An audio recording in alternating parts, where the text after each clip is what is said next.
الله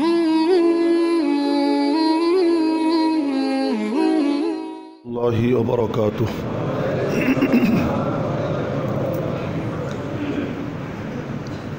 الحمد لله نحمده ونستعينه ونستغفره ونؤمن به ونتوكل عليه ونعوذ بالله من شرور أنفسنا ومن سيئات أعمالنا من يهده الله فلا مضل له ومن يضلله فلا هادي له ونشهد أن لا إله إلا الله وحده لا شريك له ونشهد أن سيدنا وسندنا ونبينا وحبيب ربنا وطبيب قلوبنا ومولانا محمدا عبده ورسوله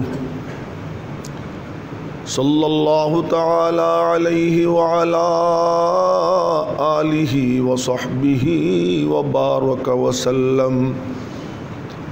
وبارك وسلم تسليما كثيرا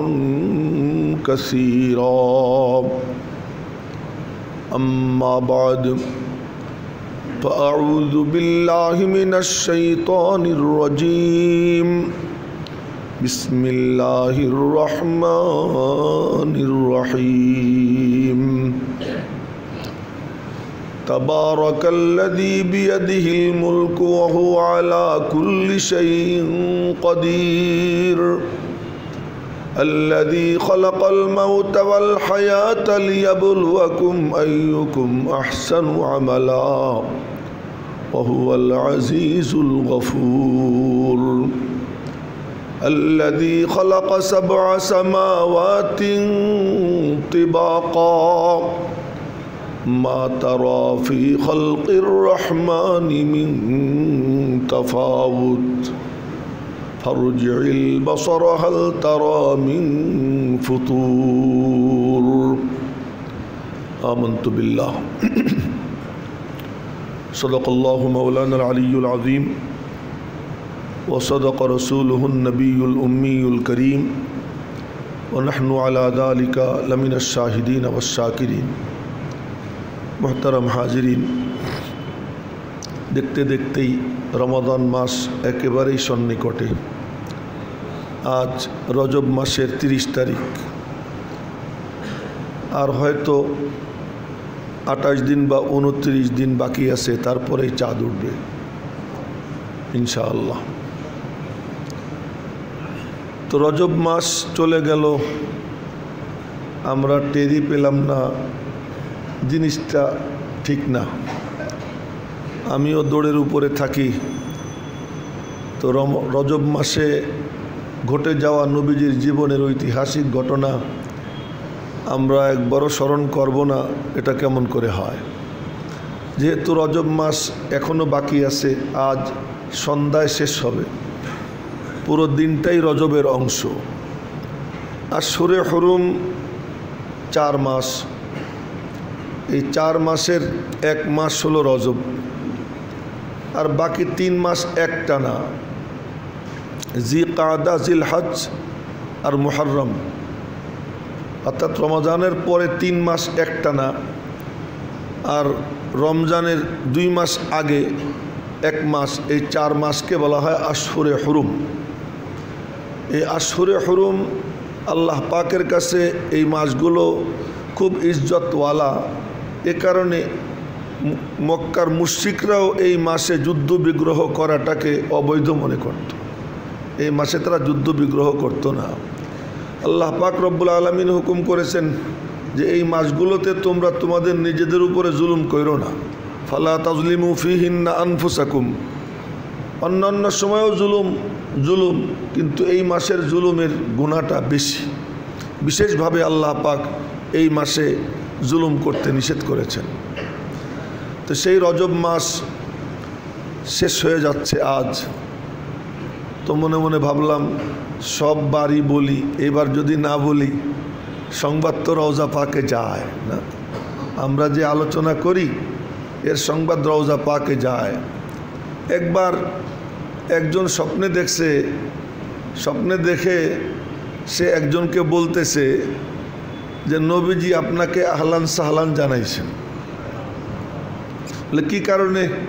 কই যে অমুক দিন আপনি নবীজির সিরাতের উপর আলোচনা করছেন, তো এই কারণে নবীজি আপনাকে আহলান সাহলান জানাইছেন। তো এখান থেকে এই স্বপ্নটা আমার কাছে বেশি না, গত 25 তারিখে একজন বলছে, 25 তারিখে। তো চিন্তা করলাম যে এরকম আলোচনা করলে এই আলোচনা এখানেই পড়ে থাকে না, এই সংবাদ রওজা পাকে নবীজির কাছে চলে যায় এবং তিনি এইসব সংবাদের উপর নিজের প্রতিক্রিয়াও ব্যক্ত করেন, তাই ভাবলাম যে মাহে রজব শেষ হয়ে যাচ্ছে, মেরাজের উপর একটু আলোচনা হওয়া দরকার।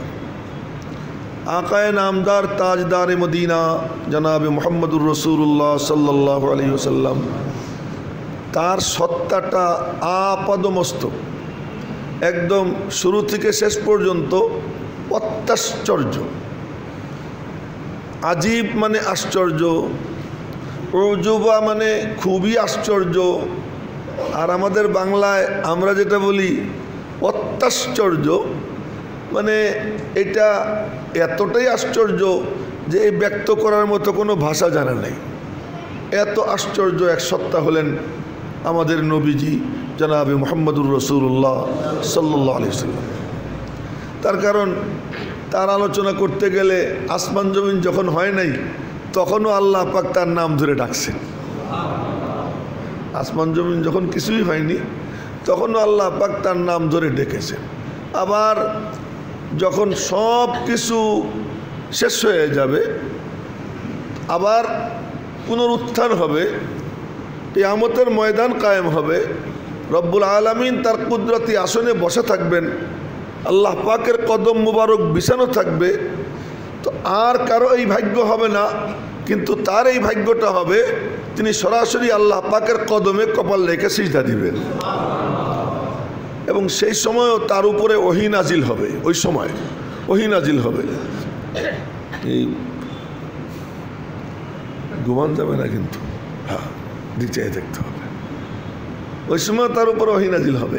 এত মহান সত্তা, এজন্য আমার নবীজির শান বলতে গিয়ে শুধু একটাই বলা যায়, সেটা হলো আল্লাহর পরে যিনি সেরা তিনি হলেন জনাবে মুহাম্মদুর রাসূলুল্লাহ সাল্লাল্লাহু আলাইহি ওয়াসাল্লাম। মুসা আলাইহিস সালাম কথা বলে পর্দার আড়াল থেকে, নবীজি কথা বলেন আরশে আজিমে গিয়ে ডাইরেক্ট মুখোমুখি বসে। সুলাইমান আলাইহিস সালাম উড়েন আসমানের নিচ দিয়া, আর নবীজি ওড়েন আসমানের উপর দিয়ে আরশে আজিম পর্যন্ত। তো বেশ কম। অন্য অন্য নবীদের সাথে তুলনা করতে গেলে দেখা যায় যে সবাই একটা একটা নিয়ে আসেন, আর সকলের যা নবীজির একার কাছে তার সব গুণ আল্লাহ পাক মজুদ করে দিয়েছেন তার একার মধ্যে। এই জন্য এক কবি বলছেন, যাহাকে সারে কামালাত এক তুজমে হে, তেরে কামাল কিসি মে নেহি মগর দো চার। জগতের সমস্ত পূর্ণ গুণাবলী তোমার মাঝে বিদ্যমান, তোমার গুণাবলী অন্য কারো মাঝে এই টোকাইয়া টাকাইয়া 2-4টে পাওয়া যায়, বাকি সমস্ত গুণ আল্লাহ পাক নবীজির মধ্যে দান করে দিয়েছিলেন। সেই মহান সত্তা যিনি জন্মটাই আশ্চর্য, জন্মের পরে শৈশবকাল অত্যাশ্চর্য, কৈশোরকাল দেখলেও দেখা যায় অসাধারণ, যৌবনকাল এমন কেমন যৌবন না, কেমন যৌবন, কোনো ওহিটহি কিচ্ছু পান নাই, তখন থেকে তিনি মানব সেবার জন্য, মানব সেবার ব্যাপারে সংগঠন কায়েম করছেন। ওই সময় হিলফুল ফুজুল যে নামটা এখন সারা দুনিয়ায় প্রসিদ্ধ, ওই সময় যৌবনকালে সবাই চিন্তা করে যে আমার থেকে কম বয়সী, মানে 3-4 বছর 5 বছর কম বয়সের কাউকে বিয়ে করব। আর তিনি তার থেকে 15 বছর বেশি বয়সের একজনকে বিয়ে করেন যৌবনকালে। কি ব্যাপার? সারা আরবে ওই রমণী তহেরা নামে খ্যাত, পবিত্র, এই পবিত্র গুণ অর্জন করছেন যে মহিলা, ওই মহিলাকে তিনি বিয়ে করতেছেন, যৌবনকালে যখন তার বয়স 25 আর স্ত্রীর বয়স কত 40, বুড়ি বিয়ে করতেছেন। আর আল্লাহ পাক তার দাঁত দিতেছেন যে তুমি এমন সিদ্ধান্ত নিছো, তো চলো আমি তোমারে পুরস্কারও দেই। নবীজি বসে আছেন, এমন সময় জিব্রাইল আসছে। আম্মাজান খাদিজাতুল কুবরা নবীজির কাছে আসতেছেন। জিব্রাইল বলতেছে যে আম্মাজানরে সালাম জানান আর বলেন আল্লাহ পাক ওনার জন্য জান্নাতে একটা মতির ঘর নির্মাণ করে রাখছেন। তো তার সব কিছুই অসাধারণ। এরপর নবুয়তের ঘোষণা যখন হলো, অনেকেই শব্দ বলে নবুয়ত যখন পাইলেন, এই কথাটা ভুল। বরং নবুয়তের যখন কি ঘোষণা হলো, নবুয়ত আগের থেকেই ছিল, রসুল তিনি আগেই ছিলেন, কিন্তু এই ঘোষণাটা হয়নি। এই ঘোষণাটা হলো কবে? যখন তিনি জানতে পারলেন, বুঝতে পারলেন যে আমি রসুল। এর আগ পর্যন্ত বুঝতে পারেন নাই। বুঝছেন কবে? গিয়ে যখন জিব্রাইলের সঙ্গে সাক্ষাৎ হয়েছে। আর এর আগ পর্যন্ত সারা মক্কায় এত সমাদর, এত ইজ্জত, এত সম্মান আর কেউ পায় নাই যত সম্মান তিনি পাইছেন। কিন্তু যখন বুঝতে পারলেন আমি রসুল, বুঝার পরে তিনি জাবালে আবি কুবায়েসে দাঁড়াইলেন। জাবালে আবি কুবায়েস এটা হলো মক্কা মুআজ্জমায় আবু জেহেলের বাড়ির পাশে, মারওয়া পাহাড়ের কাছে জাবালে আবি কুবায়েস। এই জাবালে আবি কুবায়েসে দাঁড়াইলেন। দাঁড়াইয়ে তিনি ডাক দিলেন, আওয়াজ দিলেন। ওই আওয়াজে সবাই একত্রিত হলো। প্রথমে ডাক দিচ্ছেন আম ডাক, সাধারণ ডাক। পরে ডাক দিচ্ছেন বিশেষ বিশেষ বংশ বলে, এ অমুক বংশ, তমক বংশ, আসো। সব আসছে। আর তখন তিনি বললেন যে আমি যদি বলি পাহাড়ের পিছন দিক থেকে একদল সৈন্য অতর্কিতে তোমাদের উপরে হামলা করার জন্য প্রস্তুতি নিচ্ছে, আকুন্তুম মুসাদ্দিকিয়া, তোমরা কি আমাকে সত্যবাদী বলে আখ্যা দিবে? তখন তারা বলল কেন দিব না, মা জাররাবনা আলাইকা কাযিবান কাত্তু, আপনার ব্যাপারে তো আমাদের কখনো কোনো মিথ্যা অভিজ্ঞতা নাই, যে আপনি কখনো কোনো মিথ্যা বলেছেন এর কোনো তাজরিবা তো নাই, তো বিশ্বাস করবো না কেন? অবশ্যই বিশ্বাস করব। তো নবীজি তখন বললেন তবে শোনো, আমি আল্লাহর রসুল,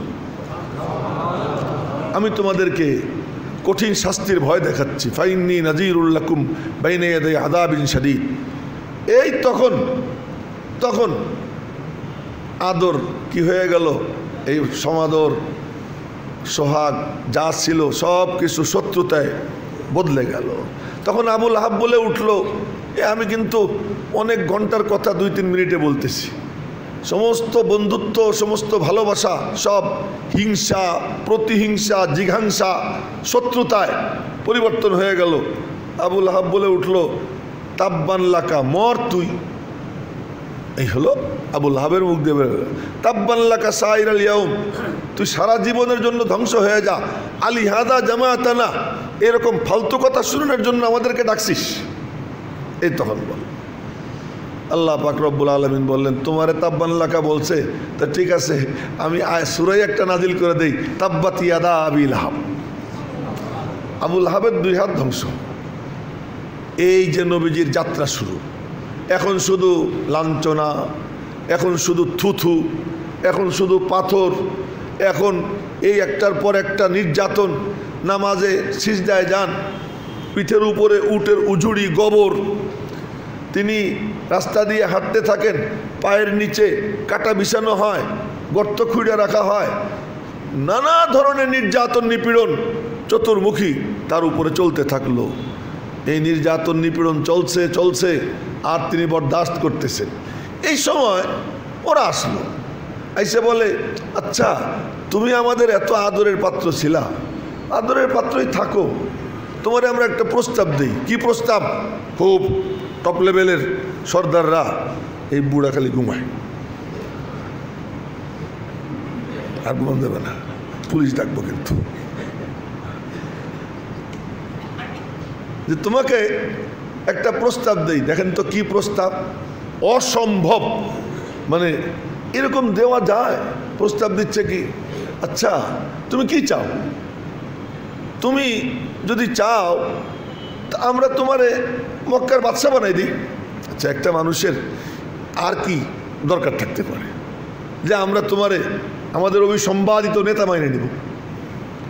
তুমি যদি চাও তো বলো যে এই মক্কার যত সুন্দর সুন্দরী নারী আছে সব নারীদের কাইনে হাজির করব, তোমার যারে যারে চয়েস হয় তারে নিয়ে নিবা। আর নবীজির বদন মোবারকে এত শক্তি ছিল, জান্নাতি 40 জন পুরুষের শক্তি, অর্থাৎ পৃথিবীর শক্তিমান 4000 পুরুষের শক্তি নবীজি বদন মোবারকে ধারণ করতেন।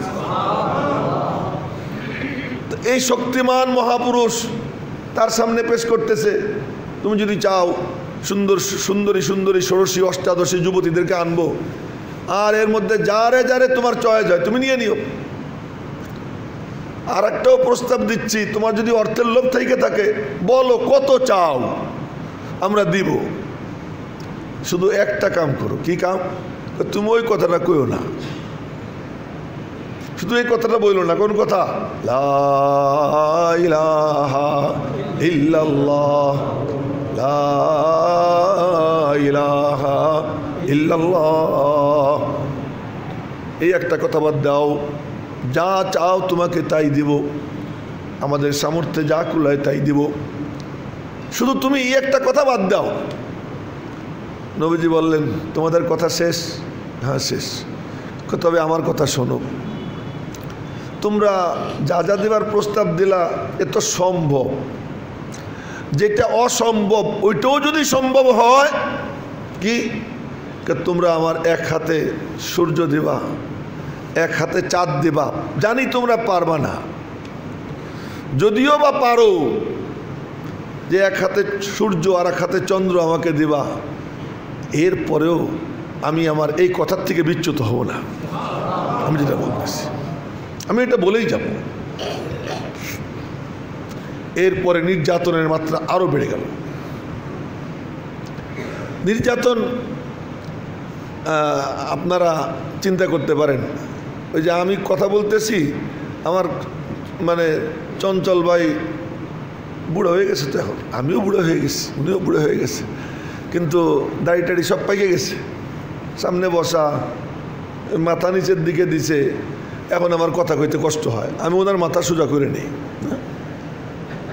আপনাদের ওই যে একজন মাথা নিচে ঘুমাইতেছে মনে হয়, যদি হেলান দিয়ে থাকে তাহলে অজু শেষ। হ্যাঁ, ওরকম ঘুমাই যদি কেউ কথার কথা এরকম ভর দেয়, আর ভর দিয়া এরপরে ঘুম দিছে, 1 সেকেন্ড ঘুমাইলেও অজু শেষ। হ্যাঁ, এটা মনে রাখবেন। যাই হোক, একটু অমনোযোগী একজন দেখলে আমার কথা কইতে মনে চায় না। আর আমার নবীজি দাওয়াত দিতে যাইতেন, কথা বলতে গেলে, এই তোরা কোথায় রে, এদিকে আয়, একটা পাগল আইসে রে, দেখে যা, কি বগর বগর শুরু করে দিছে, চতুর্দিকে হইচই শুরু করে দেয়। নবীজি তিলাওয়াত শুরু করেন, তোরা কয় কি, লা তাসমাউ লিহাদাল কুরআন ওয়ালগাউ ফীহি লাআল্লাকুম তাগলিবুন। কুরআনে কারীমের আয়াত তিলাওয়াত শুরু করছেন, তো বলে কি, লা তাসমাউ লিহাদাল কুরআন, এটা শুনিস না, ওয়ালগাউ ফীহি। আর যখনই তেলাওয়াত শুরু করে তখন হইচই শুরু করবি। আল্লাহ না করুক, আমি কথা বলতেছি আপনাদের সামনে, এখানে যদি 2-4 জন কথা বলা শুরু করে, কথা বলতে পারবো? আমার নবীজি কোরআনে কারীমের আয়াত তেলাওয়াত করেন, কথা বলতে শুরু করেন, আর হইচই শুরু করে দেয়। এবং এইটার ব্যাপারে আল্লাহ পাক কোরআনে কারীমে আয়াত নাজিল করছে।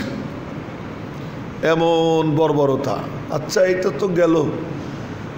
আমি যদি টিভি রোডে কোনো বাড়িতে যাই, না না, আমার শত্রুও যদি হয়, আমারে দেখতে পারে না, পছন্দ করে না, আছে এমন লোক আছে। আমি তো আর ধোয়া তুলসীর পাতা না, আছে যে বাসায় গেলে মনে মনে চায় যেন না আসে, কিন্তু যদি যাইয়া বসি আর দরজায় টোকা দিয়ে দেই, সালাম দিয়ে বসি, দরজা না খুলে পারবে? দরজা খুলবে, ভিতরে নিবে, বসাবে। সৌজন্যতার খাতিরে চা না খাওয়াইলে, হুজুর একটু চা খান, অন্তত বলবে, একটু বলবে। খাই না খাই পরের কথা, কিন্তু সে বলবে। আমার নবীজি এত আদর পাইতেন। আর সেখানে চাচার বাড়ির সামনে গেছেন, চাচ্চু চাচ্চু, তো দরজা টোকা দিছে। টোকা দেওয়ার পরে দরওয়াজা খুলছে, কেন আসছো? চাচু যদি আপনি একটু কালেমাটা পড়তেন, ঠাস করে মুখের উপরে দরজা বন্ধ করে দেয়, মুখের উপরে দরজা বন্ধ। এবং দাওয়াত দিতে যাচ্ছেন, মুখের থেকে থুথু মুখের মধ্যে মারতেছে। এত নির্মম নিষ্ঠুর নির্যাতন নিপীড়নের পর মনে মনে ভাবলেন, না মক্কা আর থাকবো না, জায়গা। এই মক্কার থেকে বের হয়ে গেলেন। মক্কার থেকে বের হয়ে গেলেন, ভাবলেন ছোট্টবেলা খেলার সাথী তায়েফে আছে, ওখানে মা হালিমার কাছে ছিলাম, আমার অনেক ছোট্ট ছোট্ট বন্ধুরা আছে, এখন আমিও বড় হয়েছি, ওরাও বড় হয়ে গেছে, ওদের কাছে গেলে মনে হয় আমার কথা শুনবে, সৌজন্যতার খাতিরে আমার সাথে দুর্ব্যবহার করবে না। বুক ভরা আশা নিয়া তায়েফে গেছেন, যায়েদ ইবনে হারেসা রাদিয়াল্লাহু আনহুকে সাথে নিয়া। যখন ওখানে গেছেন, ওখানে গিয়া এক মুরব্বী, তার নাম আব্দে ইয়ালিল ইবনে আব্দে কুলাল, তার কাছে গেছে। কেন আসছো? আসছি একটা কথা বলতে, একটু মনোযোগ দিয়ে শোনেন। যখন বলা শুরু করছেন, আর ডাক দিছে ছেলে পেলেদেরকে, এই আওয়ারা যেগুলো নাকি টুকাই ধরনের ছেলে পেলে, ওরা কোনো কিছু বোঝে না, ওদেরকে শুধু নেতা হুকুম দেয় মার, তো পাজেরো গাড়ি প্রাডো গাড়িতে ঢিল মারা শুরু করে দেয়। এজন্য বড় বড় কোটি কোটি টাকা দামের গাড়ি ভাঙ্গার জন্য কি কোনো শক্তিশালী লোক লাগেনি, ওই টুকাই মুকাই কি করে দেয়, নিয়োগ করে দেয়। আর এই লোকগুলোরা ব্যবহার করে ও রাজনৈতিক নেতারা, ওরা ওদের স্বার্থে ব্যবহার করে কইরা ওইগুলোর আখের বরবাদ করে দেয়। সেদিন রাত্রে আসতেছিলাম, রাত্র 2টা-3টে বাজে, নামছি এখানে, দেখি এই সিঁড়ির গোড়ায় বসা ছোট্ট ছোট্ট 2টে ছেলে, আরও 2-3 জন লোক আছে। আমি বললাম, তুই এখানে কি করিস এত রাত, কি করতেছিস এখানে? বাসা কোথায়? এই যে বাসা, এই যে এখানে। এখানে কি করিস? পরে ওরা কইল যে এখানে বসে বসে অন্য কাম করে, অন্য কাম করে, কি কি যেন খায়। একদিন এক রিক্সাওয়ালা আমারে দেখাইতেছে, এতটুকু একটা বলাকে দেখেন হুজুর গাঁজা খাইতেছে, এই পলিথিনের ইসের মধ্যে নেশা টানতেছে। এইসব ছেলে পেলে নষ্ট করে কারা? নেতারা। ওরা এদেরকে ইউজ করে, 10 টাকা 20 টাকার বিনিময়ে যা একটা পাথর মাইরে দিয়ায়, ককটেল মাইরে দিয়ায়। ওই ধারা চলতেছে সেদিন থেকে। ওই আব্দে ইয়ালিল ইবনে আব্দে কুলাল সেই ছেলেদেরকে নিয়োগ করছে, কে যে একটা পাগল পাথর মার। ওরা তো আর চেনে না, চতুর্দিক থেকে পাথর শুরু হয়েছে। পাথর কোনোটা নাকে লাগে, কোনোটা মাথায় লাগে, কোনোটা মুখে লাগে, কোনোটা বুকে লাগে, কোনোটা পিঠে লাগে, চতুর্দিক থেকে পাথর। আর নবীজি দৌড়াইতেছেন, নবীজি দৌড়াইতেছেন। যায়েদ ইবনে হারেসা রাদিয়াল্লাহু তাআলা আনহু বলেন যে নবীজি দৌড়াইতেছিলেন, কখনো পড়ে যাচ্ছিলেন, পড়ে গিয়ে আবার সোজা হয়ে আবার দৌড়। ওই নির্যাতনের পরে কোনো মানুষের বেঁচে থাকার কথা না। ওই তায়েফের নির্যাতনের পরে কোনো ইনসানের বেঁচে থাকার কথা না। আম্মা জান আয়েশা সিদ্দিকা রাদিয়াল্লাহু তাআলা আনহা একদিন বললেন, ইয়া রাসূলুল্লাহ, হাল মাররা আলাইকা ইয়াউমুন কত্তু আশাদ্দু মিন ইয়াউমি উহুদ। আপনার উপর কি উহুদের দিন থেকে কঠিন কোনো দিন গেছে? মা দেখছেন, মা তো আর ওই দিন দেখেন নাই, মার বয়স তো তখন, মার জন্মই হয় নাই, মার কি হয় নাই, জন্মই হয়নি হয়তো। তো ওই সময় মা দেখছেন উহুদের নির্যাতন, দাঁত ভেঙে গেছে, কপালের সাইড দিয়ে লোহার রিং ঢুকে গেছে, এবং সেখানে ক্ষতস্থান ধোয়া হয়েছে, চাটাই পোড়াইয়া তার ছাই দিয়ে চিকিৎসা করা হয়েছে। এই সব নির্যাতনের দৃশ্য মা দেখছেন। তো উনি বলতেছেন, ইয়া রাসূলুল্লাহ, উহুদের দিন থেকেও কি কঠিন কোনো দিন আপনার উপরে গেছে? নবীজি বলেন, হারে আয়েশা গেছে। কোন দিন? তায়েফে যেদিন আমার পাথর মারতেছিল, এই দিন উহুদের দিন থেকেও কঠিন ছিল আমার জন্য, খুব কঠিন ছিল। ওই যে নির্যাতন, ওই নির্যাতনের পরে বেহুশ হয়ে পড়ছেন।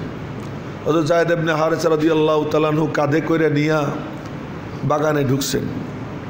তো ওই বাগানে ঢুকছেন, এরপরে নবীজি ঘুমাই পড়ছেন, বেহুশের মধ্যে ঘুম আসছে, ঘুম ভাঙছে। ঘুম ভাঙার পরে দেখেন জিবরাইল আমিন আলাইহিস সালাতু ওয়াস সালাম আইসে হাজির হয়ে গেছেন। তিনি বলতেছেন, আসসালামু আলাইকা ইয়া মুহাম্মদ। নবীজি সালামের জবাব দিছেন। নবীজি শোয়া, জিবরাইল বলতেছে, আল্লাহ পাক আপনাকে সালাম জানাইছেন। ইন্না রাব্বাকা ইয়াকরাউ আলাইকা সালাম, আপনার রব আপনাকে সালাম পেশ করতেছে। আর কি খুশি নবীজি, শোয়ার থেকে সোজা হয়ে উঠছে, বলতেছেন জিবরাইল তুই ঠিক বলতেছিস তো, আওয়াকাত জাকারানি রব্বি, সত্যি আমার রব আমাকে স্মরণ করেছেন। জিবরাইল বললেন স্মরণ না করলে কি আর আমি বলতেছি, মালিকই তো আমাকে পাঠাইছেন। জিবরাইল এই কথা বলার পরে নবীজি খুশিতে বাগ হয়ে বলতেছেন কুল্লু মুসিবাতিম বাদাকা জুলালু, কুল্লু মুসিবাতিম বাদাকা জুলালু। মালিক তুমি আমারে স্মরণ করছো, তাহলে আমি সব পাথর ভুলে গেলাম, এই নির্যাতন নিপীড়ন সব আমি ভুলে গেলাম। তায়েব থেকে বের হয়ে আসছেন, এখন তো মক্কা থেকে বের হয়ে আসছেন, মক্কায় ঢুকবেন কেমনে? কয়েক ঘন্টার আলোচনা মাত্র কয়েক মিনিটে করতেছি, আগে আপনারা শুনছেন বলে শুধু একটু ইঙ্গিত দিয়ে যাচ্ছি। এরপর বের হয়ে আসছেন, ঢুকবেন কেমনে? মক্কা তো ছেড়ে দিছেন। হায় রে ইসলাম, হায় রে দিন। আর সেই দিন আমার আপনার চোখের সামনে মিটে যায় না, সেই দিন মিটে যায় যেই দিনের জন্য এমন নির্যাতন নিপীড়ন সহ্য করেছিলেন, যার এক ফোঁটা রক্ত যদি এক পাল্লায় রাখা হয়, 7 আসমান জমিন যদি এক পাল্লায় রাখা হয়, তো এক ফোঁটা রক্তের দাম বেশি হবে, এত দামি সত্তা। আর তার রক্ত ঝরতেছে সমানে। এখন তো মক্কা থেকে তো বের হয়ে আসছেন, মক্কায় যাবেন কেমন? যায়েদ ইবনে হারিসাকে পাঠাইছেন, যায়েদ যাও অমুকরে বলো না আজকে আপনারা এই ফ্যান চালাইছেন, ফ্যানের মধ্যে কথা বলতে আমার খুব কষ্ট হয়। এখন তো গরম, এখন তো এসি চলতে পারতো, এসি চলতে পারতো এবং কথা বলতে ভালো লাগতো। এই ফ্যান চললে শব্দ হয়। আমি কোথাও কোনো মাহফিলে গেলে যদি মসজিদের মধ্যে করে ফ্যান চালাইলে ফ্যান বন্ধ করাই দিই, ফ্যান বন্ধ করে আমি এসি চালাই পরে বয়ান করি। আওয়াজ কানে আসলে কথা বলতে আমার সমস্যা হয়। তো বলতেছিলাম এবার 2-1 জনের কথা শুনবেন, 2-1 জনের রুচি থাকতেই পারে না, এটা না। তো যায়েদ ইবনে হারিসা রাদিয়াল্লাহু তাআলা আনহুকে নবীজি বললেন, যায়েদ তুমি যাও অমুকরে গিয়ে বলো যে তোমার নিরাপত্তায় মুহাম্মদ সাল্লাল্লাহু আলাইহি ওয়াসাল্লাম মক্কায় ঢুকতে চান। আসমান জমিনের সৃষ্টি যার জন্য না, যারে না বানাইলে আল্লাহ কিচ্ছু বানাইতেন না, তিনি মক্কায় ঢোকার জন্য একজনের আশ্রয় চাইতেছেন। আল্লাহ পাক কি পরীক্ষা নিরীক্ষার মধ্যে দিয়ে তাকে তার দিনগুলো পার করছেন। সে গেছে, যাওয়ার পরে বলার পরে বলে যে না আমি পারবো না। আর একজনের কাছে পাঠাইছেন, বলে পারবো না। এরপরে পাঠাইছেন মুতঈমের কাছে, মুতঈম তো মুতঈম ইবনে আদি, তো মুতঈমের কাছে বলার পরে মুতঈম বলে হ্যাঁ আমি মুহাম্মদকে আমান দিলাম, চলো।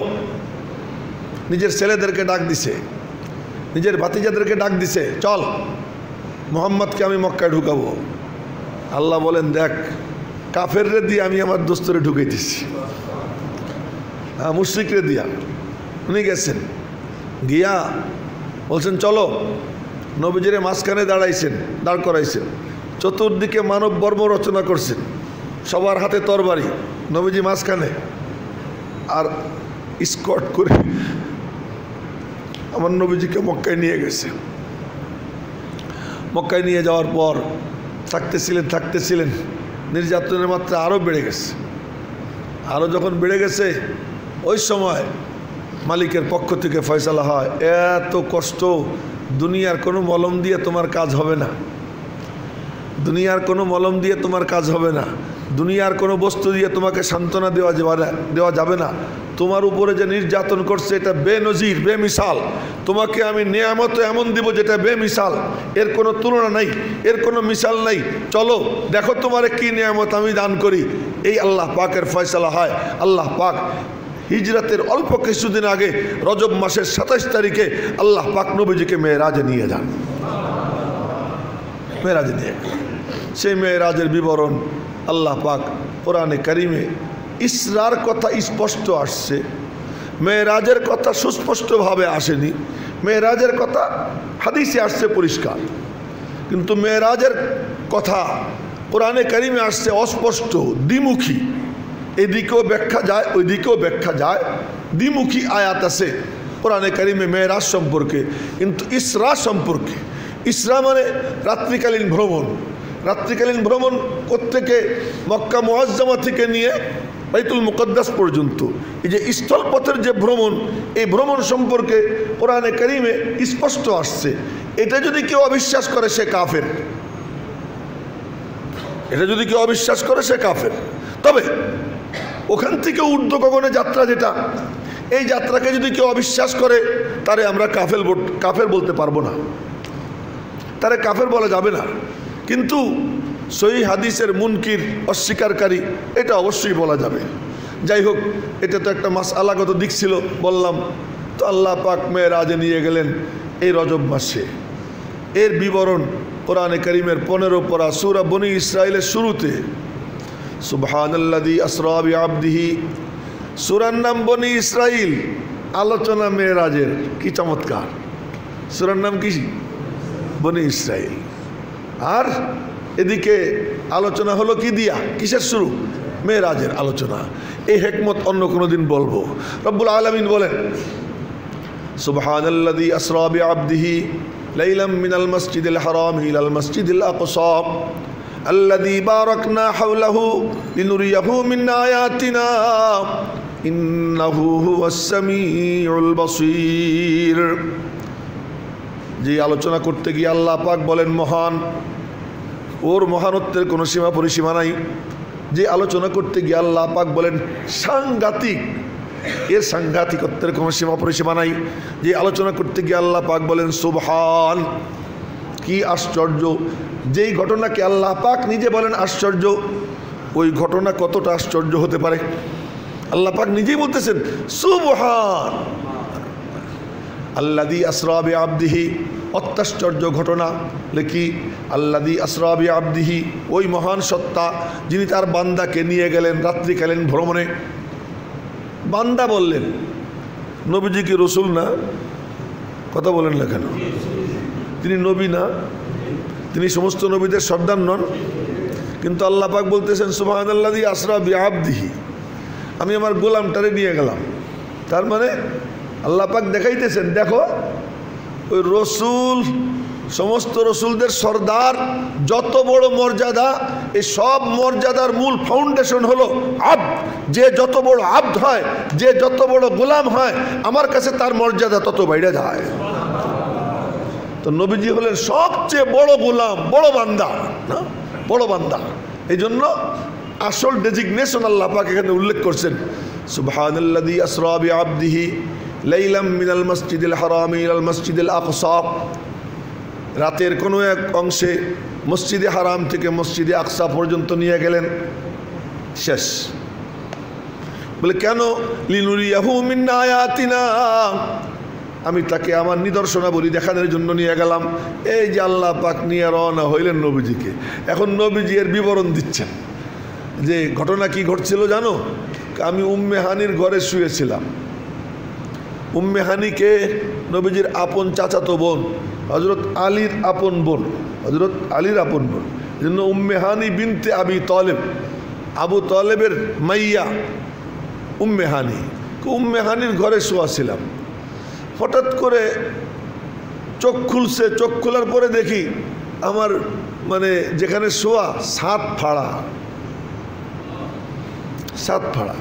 পরে ছাদ ছিল, ছাদের দুই অংশ দুই দিক চলে গেছে, ছাদ ফাড়া। তো এখন দেখি যে এখানে এই দুই ফেরেশতা আসছে, দুই ফেরেশতা আসছে, জিব্রাইল আসছেন সাথে। তা আইসা আমারে বলে ওঠেন। উঠছি, দরওয়াজা খুলে বের হয়েছে। এই যে উপরে ছাদ ফাড়া, যখনই জিব্রাইল আসতো এসে দরওয়াজায় টোকা দিত, সালাম দিত। আজকে টোকাও দেয় নাই, সালামও দেয় নাই। আজকে ছাদ ফেড়ে ঢুকছে, এখান থেকে মেসেজ দিয়ে দেওয়া হলো একদিন যা ঘটে নাই আজকে তাই ঘটবে। এতদিন যা কখনো ঘটেনি আজকে তাই ঘটবে। ব্যতিক্রমী কিছু একটা ঘটতে যাচ্ছে। সাত ফাড়া যেমন আশ্চর্য, আপনার জীবনে এরকম আশ্চর্য এক ঘটনা ঘটতে যাচ্ছে। চলে দরওয়াজা খুলে নবীজি বলেন আমাকে বাইরে নিয়ে গেছে, নিয়ে হাতিমে কাবার মধ্যে শোয়াইছে। হাতিমে কাবা শরীফের বাইরে যে অংশটুকু রয়ে গেছে, হ্যাঁ, দেয়াল দিয়ে ঘিরে দিছে, এটাকে কি বলে? হাতিমে কাবা। গরিবদের কাবা শরীফ, সোজা কথা, এটা হলো কি? গরিবদের কাবা শরীফ। আর ওই যে মানে দেয়াল দিয়া কালা পাথর দিয়া ঘেরা যে কাবা, ওইটা হলো বাদশার মেহমানদের কাবা শরীফ। আর হাতিমে কাবা হলো গরিবদের কাবা শরীফ। এজন্য আল্লাহ পাক কি সিস্টেম করে দিয়েছেন যে খানায় কাবায় ঢুকার থেকে কাউকে বঞ্চিত করতে পারবে না যারা ওখানে যাবে। ওই যে বাইরে একটু জায়গা আল্লাহ রেখে দিয়েছেন, ঘরের থেকে কাইতে আইনে বাইরে রেখে দিয়েছেন, যারা ভিতরে ঢুকতে পারিস না, এখানে ঢুকলেও আমার ঘরে ঢোকা হয়ে যাবে। এটা সেই জায়গা। ওই যে ওরা বানাইছিল হালাল টাকা দিয়া। দেখেন আমরা মুশরিকদের থেকেও খারাপ হয়ে গেছি না? দান করতে সময় খোঁজ করি না যে আমার এটা কি সুদের পয়সা না ঘুষের পয়সা। মসজিদ থেকে হুজুর চাইলো আর বাস দিয়ে দিলাম, একটু বাস বিচার করলাম না টাকাটা কোন টাকা। এ মক্কার মুশরিকরা যখন খানায় কাবা নির্মাণ করবে তখন মিটিং করছে, মিটিংয়ের মধ্যে সিদ্ধান্ত নিছে সবাই মিলা, খবরদার একটু সন্দেহজনক যে টাকা, ওই টাকা কেউ দিবা না, একেবারে সম্পূর্ণ হালাল কামাই দাও, এটা দিয়ে আল্লাহর ঘর বানাবো। এরপরে তো বানানো শুরু করছে, সব ল্যাংটা হইয়া বানাইতেছে। নবীজিও সঙ্গে আছেন, কি চমৎকার, নবীজিও সঙ্গে আছেন। তো নবীজির সঙ্গে আছেন, খানায় কাবা নির্মাণ চলতেছে, সব ল্যাংটা। নবীজিরও ল্যাংটা করতে গেছিল। যখন ল্যাংটা করতে গেছে তখন নবীজি বেহুশ হয়ে পড়ে গেছেন, আর কেউ কিচ্ছু বলে নাই। নির্মাণ যখন শেষ হয়েছে তখন নবীজির ঘুম ভাঙছে। যাক, ওই আলোচনা এখন যাব না। তো খানায় কাবা তারা নির্মাণ করছে, নির্মাণ করতে গিয়ে দেখে পয়সা শেষ। যদি ওই পুরো টুক ঘেরতে যায় তাহলে অত টাকা নাই। টাকার কিন্তু অভাব নেই, টাকা আছে কিন্তু হালাল টাকা নাই। তা কয় যে তাহলে এইটুক বাইরেই থাক, কিন্তু আমরা যেটুক পারি ওইটুক করি। আচ্ছা ঠিক আছে। এদিকে আল্লাহ কয় যে এই নির্মাণের মধ্যে তো আমার দোস্তের হাতও আছে, এই নির্মাণের মধ্যে আমার মাহবুবের হাতও আছে। হজরে আসওয়াদ কোথায় স্থাপন করতে হবে ওই সময় তিনিই করে দিলেন। এখন যখন এই কাবা নির্মাণ হয়ে গেছে, হয়ে যাওয়ার পরে এরপর নবীজি একদিন বলছেন, আয়সা যদি তোমার কওম, তোমার গোষ্ঠীর লোকজন সদ্য মুসলমান না হইতো তাহলে আমি খানায় কাবাটা পুরাটা ঘিরা বানাইতাম, কিন্তু যেহেতু তারা নতুন মুসলমান, এখন যদি আমি পুরাটা ঘিরা বানাইতে যাই ওরা মনে অন্যরকম কষ্ট পাবে, দরকার নাই, থাক। এই কথা শুনছেন আব্দুল্লাহ ইবনে জুবায়ের যে নবীজির ইচ্ছা ছিল পুরাটা বানাবে, তো উনি পুরাটা ঘিরে দিছে। হাজ্জাজ ইবনে ইউসুফ আব্দুল্লাহ ইবনে জুবায়েররে হত্যা কইরা ওই খানায় কাবার ওইটুক আবার বাইরে বের করছে, কয় যে না এটা বাইরে থাকবে। আচ্ছা, এরপরে বাদশাহ হারুনুর রশিদ ক্ষমতায় আইসা উনি বলেন কি যে আব্দুল্লাহ ইবনে জুবায়ের যেমনে বানাইছিল আমি অমনে বানাবো। ইমাম মালিক বললেন আল্লাহর ঘর নিয়ে তামাশা বন্ধ করো, যেমনে আসে এমনি থাকতে দাও। এই যে স্থির হয়ে গেল। আল্লাহ পাক রাইখে দিলেন কি, একদিকে তার গরিব বান্দাদের জন্য ঢোকার ব্যবস্থা, অপরদিকে নবীজির হাত লাগছে যেই কাবা নির্মাণের সময়, আমার দোস্তের হাত যখন লাগছে তখন যেমন ছিল খানায় কাবা কিয়ামত পর্যন্ত এরকম রেখে দিব। আল্লাহ পাক রেখে দিচ্ছে। আসছে ওই হাতিমে কাবার মধ্যে নবীজিকে শোয়ানো হয়েছে। শোয়াইয়া জিব্রাইল আমার ওপেন হার্ট সার্জারি করলো। ওপেন হার্ট সার্জারি, এই বুজুর্গ ঘুমায় এই যে সামনে বসে, তোমারে কিন্তু পুলিশ খবর দেব। হ্যাঁ আচ্ছা ঠিক আছে, তো ওপেন হার্ট সার্জারি করছে। ওপেন হার্ট সার্জারি কেমনে করতো আমার দিকে দেখেন।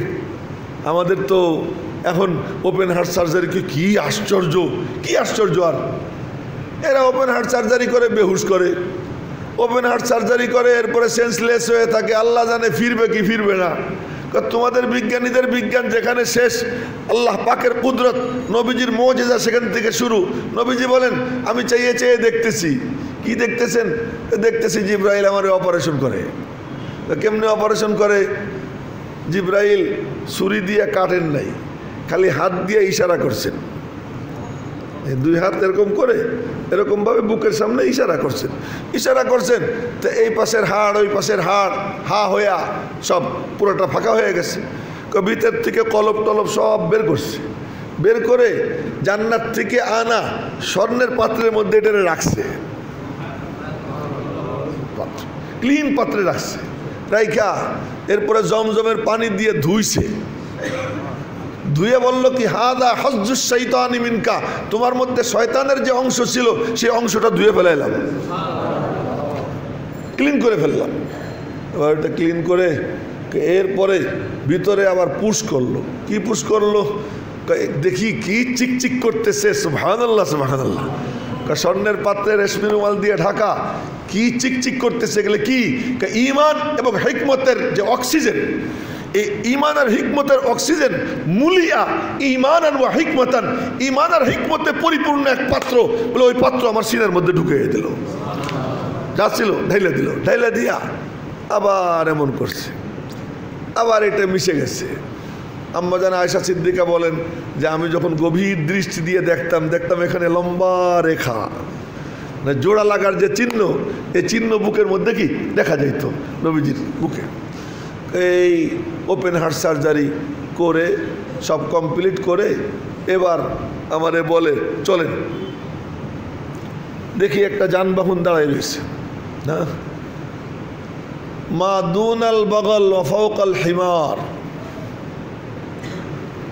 খচ্চরের থেকে একটু ছোট, গাধার থেকে একটু বড়। আবার বলতেছি, খচ্চর থেকে ছোট, গাধার থেকে একটু বড়। কি? একটা যানবাহন। নাম কি? নাম বলে বুরাক। বুরাক কোনো নাম না, ভালো করে মনে রাখ, বুরাক কোনো নাম না। বারকুন মানে বিজলি, ওর চলার গতি ছিল বিজলির থেকেও বেশি, এই জন্য তার নাম রাখা হয়েছে কি বুরাক। আসলে এটা একটা জান্নাতি জন্তু, জান্নাতি যানবাহন, এর উপরে আর কেউ চড়ে নাই, এটা নবীজির জন্যই বরাদ্দ করা হয়েছে। নবীজি চড়ছেন, তো যখন চড়ছেন আর ও যে ফাল শুরু করছে, লাফালাফি, মানে উথাল পাতাল শুরু করছে কি জন্য? খুশিতে যে আমার উপরে চড়ছেন দো জাহানের বাদশাহ, সমস্ত নবীদের সর্দার জনাবে মুহাম্মদুর রাসূলুল্লাহ সাল্লাল্লাহু আলাইহি ওয়াসাল্লাম। আমাদের ওই দিন আসছিল, আমাদের মাদ্রাসায় আসছিলেন, আপনাদেরকে ঘোষণা দিছিলাম যে উনি আসবেন 25 তারিখ, কিন্তু কোনো কারণবশত উনি 25 তারিখ ওনার সম্ভব ছিল না, উনি দেশে চলে গেছেন 24 তারিখে। তো 22 তারিখে আসছিলেন আমাদের মাদ্রাসা। তা আমি ছাত্র শিক্ষকদের সামনে শুধু বললাম যে উনি আসছেন, আমি খুব খুশি, এর বেশি কিছু কইতে পারিনি। এবং খুশি হয়েছি কি করছি, ওনারে চা খাওয়াবো, কফি খাওয়াবো, এর জন্য আমি নতুন একটা টি সেট কিনছি ওনার জন্য।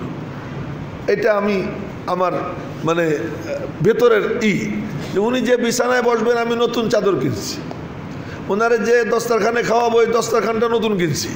মানে আমি যা যা পারছি যে উনি আসতেছেন নবীজির 40তম পুরুষ, নবীজির বংশের 40তম পুরুষ, এমন একজনরে পাইয়া আমি এত খুশি না। আর সেখানে সমস্ত নবীদের সর্দাররে কান্দে পাইয়া ওই জন্তুটা কত খুশি হয়েছে যে আমার উপরে তিনি চড়ছেন। তো চড়ছেন তো উতাল পাতাল শুরু করছে। জিব্রাইল বলে, এই তুই ফালাফালি করতেছিস, তুই জানিস তোর উপরে কে চড়ছেন? আসলে ও বেচারা তো মানে কষ্ট দেওয়ার জন্য না, ও তোর ফুর্তি, কিন্তু ও বুঝতে পারে নাই যে আমার এই ফুর্তিতে উনি কষ্ট পাবে। হ্যাঁ, ওই যে আমাদের ইয়াং ছেলেপেলেরা আছে ফুর্তি করে, আরে দোস্ত কেমন আসিস কে যাক থাপ্পড় মারে একজন আর একজনকে, ও কিন্তু ব্যথা পায়। কিন্তু ওই আহম্মকটা ওর ফুর্তি করতে গিয়া ও কি করে, ওরে ব্যথা দিয়ে দেয় না। এরকম অনেক ঘটনা ঘটে, কেন? নির্বুদ্ধিতার কারণে। তো ওর ওরকম বুদ্ধি শুদ্ধি নাই, ও তো জানোয়ার, ও তার মানুষ না, ফালান শুরু করছে। জিব্রাইল বলে, জানিস তোর উপরে কে চড়ছেন? এত দামি সোয়ারি কোনোদিন কারো উপরে চড়েনি, আর চড়বেনও না। এত দামি সোয়ারি, সমস্ত নবীদের সর্দার। যখন বলছে ও একদম স্থির হয়ে গেছে, আর ওর লোমকূপের গোড়া দিয়ে ঘাম ঝরতে আরম্ভ হয়ে গেছে, সরব পাইছে। এরপরে যাত্রা শুরু করছে। নবীজি বলেন, যাত্রা যে শুরু করলো, ওর চোখ যেখানে যায় কদম সেখানে পড়ে। আচ্ছা, দুনিয়াতে কোন মানে যানবাহন এমন আছে বলেন? কোন যানবাহন এমন আছে যে যানবাহনটা এমন চলবে? আমার আপনার নজর কদ্দূর যায় আপনারা দেখেন, যে আপনার নজর কদ্দূর যায়, আর সেখানে জান্নাতি জন্তু তার দৃষ্টি কদ্দূর যাইত। তো যেখানে দৃষ্টি যায় ওখানে কদম পড়ে। আপনার F-60 জঙ্গি বিমান না, তারপরে ওই যে কি বলে আরো কি কি বিমান যেন আছে খুব দ্রুত চলে, এই সমস্ত বিমান এর কাছে ফেল। এমন গতি নিয়ে কি চলছে, আর চলা শুরু করছে। যেখানে মানে তার কদম পড়ে, যেখানে তার দৃষ্টি সীমা যায় ওখানে গিয়ে কদম পড়ে। আর এই যাত্রা করে লম্বা পথ, কত সময়ের মধ্যে গিয়ে পৌঁছছে কইতে পারবো না, ওইটা বলার সামর্থ্য কারো নাই। যে নিয়ে পৌঁছছে কোথায়? বাইতুল মুকাদ্দাসে। বাইতুল মুকাদ্দাসে গিয়ে যখন পৌঁছছে বলে যে নামেন। মাঝখানে কত ঘটনা বলবো না, বলার সময় নেই। নামছে, নামেন। কি করব? কইটা বাঁধেন। নবীজিরে বলতেছে জিবরাইল বাঁধেন। কোথায় বাঁধবো? যেখানে নবীরা বাঁধতো ওখানে বাঁধেন। নবীরা যেখানে বাঁধতো ওখানে বাঁধেন। তার মানে তারা পূর্বসূরি, আপনি উত্তরসূরি। আপনি সমস্ত নবীদের সর্দার, ঠিক আছে, কিন্তু তারা আগে, আপনি পরে। তাদের পিছে পিছে আপনার চলতে হবে, তাদের পদাঙ্ক অনুসরণ করতে হবে, তাদের সঙ্গে আপনি গাঁটছড়া বাঁধেন, তাদের সঙ্গে নিজেকে মিলেন। আপনার যোগ্যতা বেশি, আপনি সমস্ত নবীদের সর্দার, আপনার এলেম সবচেয়ে বেশি, এজন্য আপনি পূর্বসূরিদেরকে অবজ্ঞা করবেন তা না। আপনি তাদেরকে কি করেন? শ্রদ্ধা করেন, তাদেরকে সম্মান করেন, আপনি তাদের মতো বাঁধেন। কোথায় বাঁধবো? যেখানে তারা বাঁধতো ওখানে বাঁধেন। এখন দেখেন যে কোনো ছিদ্র নাই, বাঁধার কোনো ছিদ্র নাই। জিবরাইল তার আঙ্গুল দিয়ে খুঁচা দিছে, খুঁচা দেওয়ার পরে ঝুরঝুরিয়া ওখান থেকে বালু টালু পড়ে গেছে, ছিদ্র বের হয়ে গেছে। ওই ছিদ্রে নবীজি বাঁধছেন যেই ছিদ্রে মুসা আলাইহিস সালাম বাঁধতেন, যেই ছিদ্রে সুলাইমান আলাইহিস সালাম বাঁধতেন। সমস্ত নবীরা যে ছিদ্রে রশি দিয়ে বাঁধতো ওই ছিদ্রে বাঁধছেন। ভাই দা তো কোথায় যাব? চলেন মসজিদের মধ্যে ঢুকি। খাদেম সাহেব কত চেষ্টা করছে, ওই রাত্রে দরজা বন্ধ করবে, পারে নাই। বাইতুল মুকাদ্দাসের গেট মনে হয় যেন কে যেন টাইনা ধরে এমনভাবে রাখছে, যত ধাক্কায় নড়ে না, যত ধাক্কায় নড়ে না। তো এরপরে যখন এই ঘটনা বলছে, কাফেররা অবিশ্বাস করে, মুশরিকরা অবিশ্বাস করে, ইহুদিরা অবিশ্বাস করে, তখন ওই খাদেম তার কাছে খবর গেছে। সে বলে কি না রে, ঘটনা সত্য। বলে কেন? ওই রাত্রে আমি দরজা বন্ধ করতে পারি নাই, তখনই বুঝছিলাম এমন কিছু করতে যাইতেছে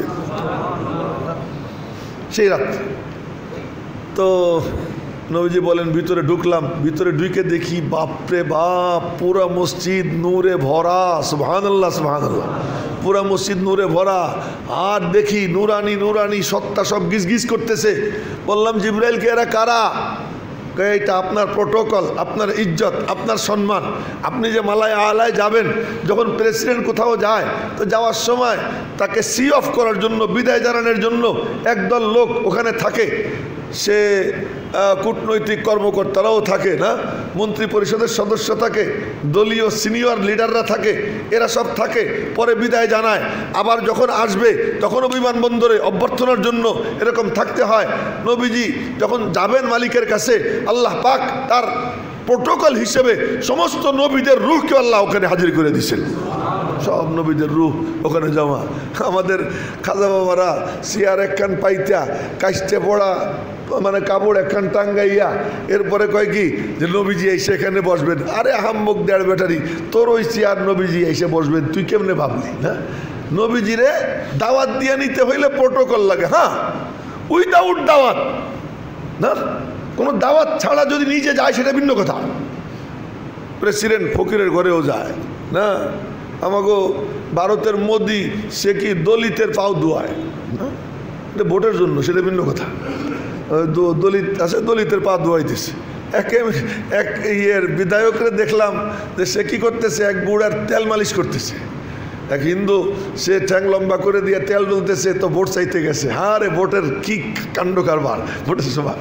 তো তেল ওকে আমি একটু তেল ডলে দেই, কয় দাও, তো তেল ডলতেছে। এখন ওই বুড়া কয় কি, মেরা ইহা দর্দ হ্যায়, আমার এখানে ব্যথা। ঠিক তেল ওখানে ডলে দেয়। আবার এইদিকে উৎসে করে পাশার কাছে হাত থাবাই করে, মেরা ইহা দর্দ হ্যায়, ওখানেও ডলতেছে।